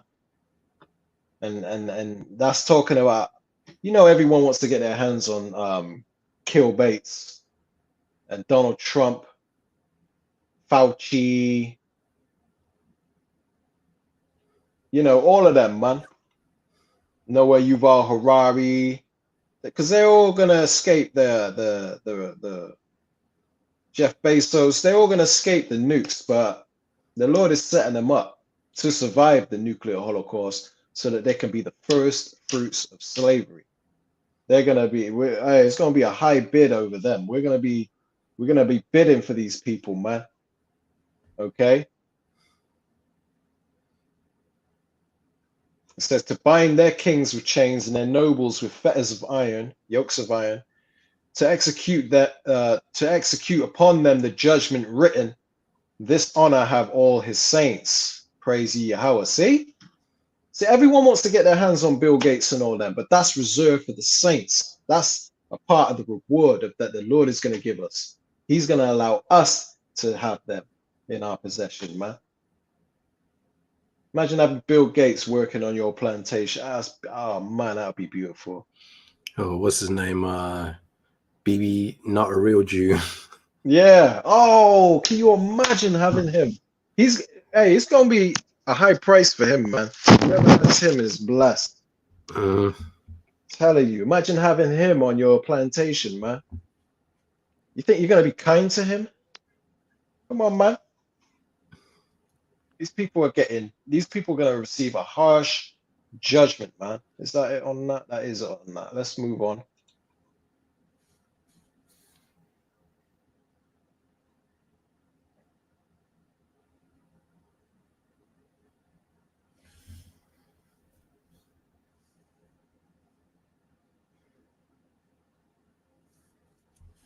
Let's just start down here. Joel 3:6. The children of Judah and the children of Jerusalem have ye sold unto the Grecians, that ye might remove them far from their border. Behold, I will raise them out of the place whither ye have sold them, and will return your recompense upon your own head. This is what it's all about. This is what the Bible's about. This is the gospel, man. This is the good news. But it's not good news to everyone, obviously, because the Bible is not for everyone. Hopefully you're starting to understand. This is good news. This is the patience and the faith of the saints, man. Joel 3:8, and I will sell your sons and your daughters into the hands of the children of Judah, and they shall sell them to the Sabians, to a people far off, for Yahweh have spoken it. Through. You can't get around it, man. That's it on that. One more preset, and we'll close it out with a quick. Ooh. Oh, keeps doing that, man. Right, one more preset in Lamentations, and then I'm gonna play a video, and then we'll close it out. All right. Lamentations 4:21, because the point is made. It says, "Rejoice and be glad, O daughter of Edom." So this is what you got to do, Esau, so-called white man. Your job is to have as much fun as you can. Just live it up, man. You know, have as many Epstein Islands as you want. Do whatever you want, man. One big going out of business. So one big going out of Yeah, business. one big. That's it. That's it. It's going out of business sale. Just go all out, man. Get as much as you can out of this place because it's done. It says, Rejoice and be glad, O daughter of Edom, that dwellest in the land of Uz. The cup also shall pass through unto thee. Meaning everything that we went through is going to happen to you. You didn't consider that. Even our people don't consider that. They thinking when, they just want equality with this devil, not knowing the whole time the Bible said what's going to happen. They're going to have to go through what we went through and worse, man. By the time this is said and done, it's going to be like, wow. Boy, the Lord really judged them. The cup also shall pass through unto thee. Thou shalt be drunken and shalt make thyself naked. The punishment of thine iniquity is accomplished, O daughter of Zion. Right? So we've drank that cup. We endured. We got through it. It was hard, but we got through it. Because this condition we're in right now, it ain't forever, man. That's why it says the punishment of thine iniquity. Iniquity is sin upon sin. We sinned against the Lord by sacrificing the idols, man. So the Lord punished us for that. That's what the whole Bible's about. The punishment of thine iniquity is accomplished. So we've done our time, O daughter of Zion, the Israelites. He will no more carry thee away into captivity. He will visit thine iniquity, O daughter of Edom. See? So the Lord visited our iniquity, but now he's getting ready to visit Edom's iniquity, the Edomites. You think they're really going to get away with what they've done to this earth and what they did to us? It says he will discover thy sins. So the Lord, your sins have reached up to heaven, man. Just like we read in the book of Revelations, chapter, 18?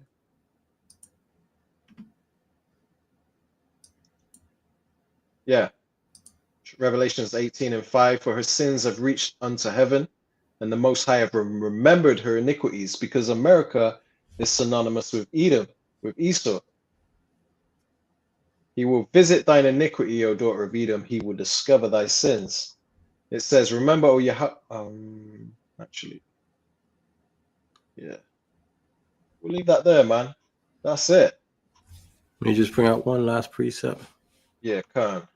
Yeah,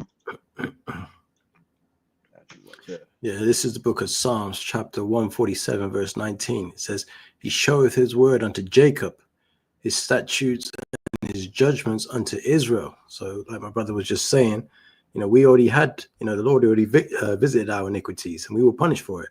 But now he's going to go over to the Edomites and the other nations, right? So it says, 140. This is Psalms 147, verse 20. It says, He have not dealt so with any nation, and as for his judgments, they have not known them.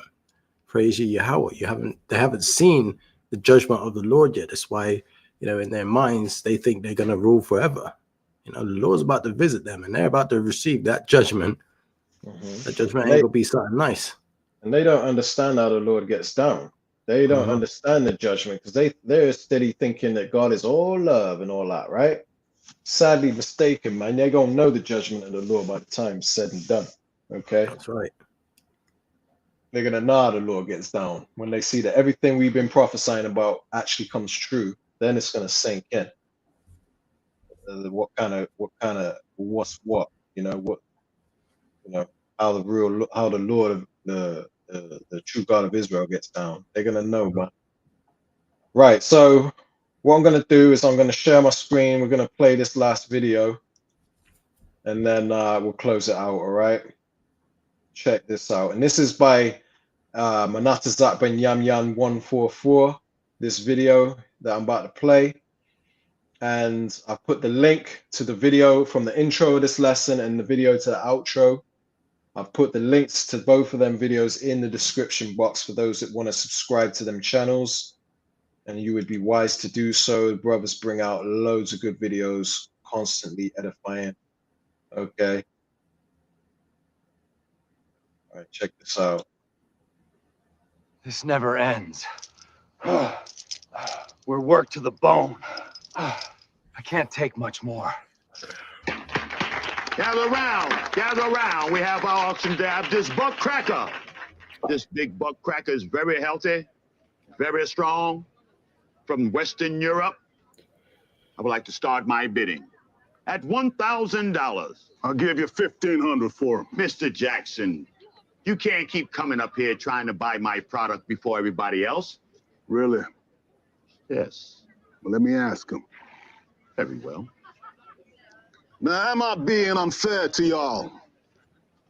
Nah, we ain't say nothing like that. Nah, we ain't say nothing like that at all. Uh-huh. Wrap him up. Not so fast. I'll give you 1,600 for him. Oh, well. Seems we have ourselves an auction here. 1,700. 1,800. 1,850. 1,900. 3,000. Ooh-wee. My cracker worth 3,000? 3,000 going once? Mr. Wayne? Going once? 3,000 going twice? This cracker's sold to the Jackson plantation. Wrap him up. That's my cracker. I love that bit. That's my cracker. Now that movie is called Cracker, and they did everything they could to try and hide that movie from the public. They do not want people seeing that because it terrifies Esau, man. It really irks them inside to see, you know, us ruling over them. But unfortunately for them, it's gonna be their reality soon, man. Did I not say the mules were to be watered before sun touched the field? And yet there they stand. You boys need to get back to work, or I'll have to work this whip. Now!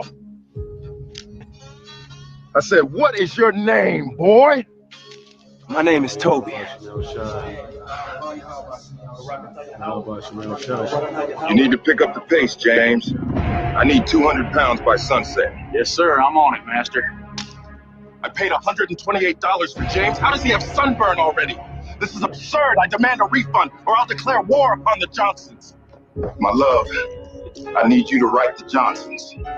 I'm displeased with James and demand immediate restitution. Mr. Brown wants a refund for James. Why does he think he got him so cheap?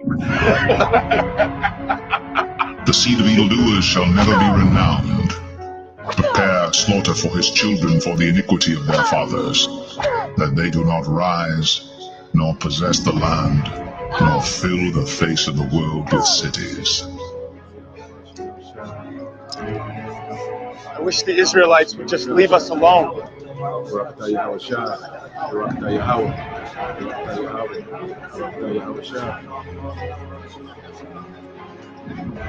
The only deliverance the other nations are going to get is deliverance right into slavery. They're going to be our slaves, thus saith the Lord. Jeremiah 30:16 tells you every last one of the other nations which are non-Israelites are going into captivity. They're going into slavery underneath the Israelites when the Israelites go back into rulership. I wish the Israelites would just leave us alone. When is the Israelites going to go back into rulership? When the Lord comes. That's what he's coming to do. He's coming to set up the Israelites in rulership, beginning with King David. And when I say rulership, meaning the planet Earth, we're going to be ruling the planet Earth in righteousness after he puts down the wicked. Who's the wicked? The Edomites, which are in power right now. Who are the Edomites? The so-called white man, beginning with those top banking families, which happen to be so-called white people. We're talking about the Rothschilds, the Rockefellers. We're talking about the DuPonts. We're talking about the Gettys, the Oppenheimers, and families like that. Okay, so when Yahushua comes back, he's going to take away their rulership, which they're enjoying right now. That's the long and short of it, of this ministry, man. I wish the Israelites would just leave us alone. The seed of evildoers shall never be renowned. Prepare slaughter for his children for the iniquity of their fathers, that they do not rise, nor possess the land, nor fill the face of the world with cities.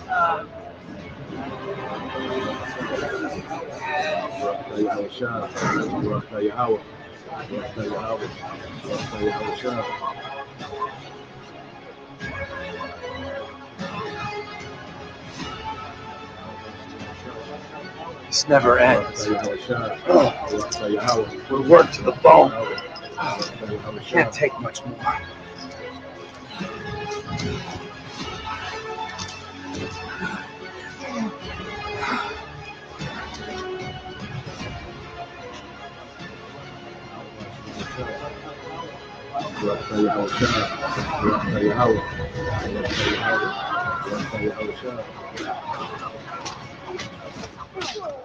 Did I not say the mules were to be watered before sun touched the field? And yet there they stand. You boys need to get back to work, or I'll have to work this whip. Now! I said, what is your name, boy? My name is Toby. I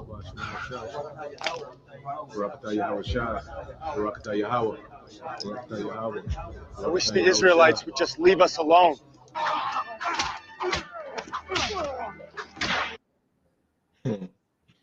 Hey, It's man. never. It's beautiful, man. You know, it's only beautiful to them that are going to be, you know, happy at the Lord's arrival, man. But for those of you that think that that's harsh, that's wicked, that's evil, that's cruel, you got a soft spot for them, it's a good sign that you ain't part of the elect, man. Because this is what the saints are patiently waiting for. Revelations 13, verse 9 through 10. All right, so that's it. You know, points made. Heathens are building up our kingdom, man, just like we built up their wicked kingdom. It's thus saith the Lord, man. All right, so on that note, close it out here. We'll give it all honor, praise, and glory unto Yahweh, Bahashem, Yahushai, Bahashem, Bahasham, Racha, Kodash. Kodash, Shalom. Shalom.